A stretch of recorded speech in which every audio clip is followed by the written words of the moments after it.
আসসালামু আলাইকুম dear viewers.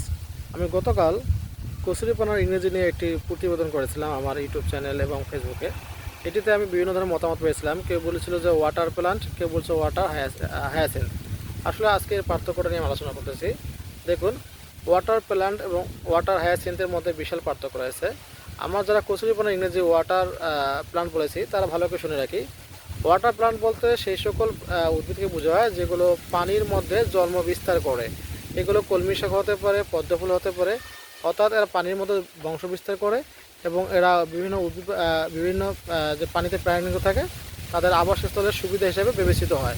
অন্যদিকে ওয়াটার হায়াসিন হচ্ছে সেই সকল উদ্ভিদ যেগুলো পানির মধ্যে দ্রুত বংশ বিস্তার করে এবং অনেকটা এলাকা ঢেকে রাখে, যেগুলো পাতা হয় অনেকটা পুরু এবং ফুলগুলো হয় বেগুনি রঙের।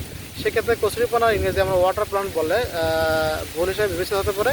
আমরা এটাকে বলবো ওয়াটার হায়াসিন্থ, কারণ কচুরিপানার এই বৈশিষ্ট্যের মধ্যে বিস্তারিত যেগুলো ওয়াটার হায়াসিন্থের মধ্যে পড়ে যায়। যেমন ধরুন, যে এর দ্রুত বংশ বিস্তার করে, আবার এর পাতা পুরু হয় এবং ফুল বেগুনি রঙের হয়ে থাকে এবং একসময় আগাছা হিসেবে বিবেচিত হয়। তো আশা রাখি আমার এই লেকচারটা শোনার পর আর ওয়াটার প্লান্ট না ওয়াটার হায়াসিন্থ এই বিষয়ে সবাই ক্লিয়ার হবো। সবাই ভালো থাকবেন, সুস্থ থাকবেন, সবাইকে ধন্যবাদ।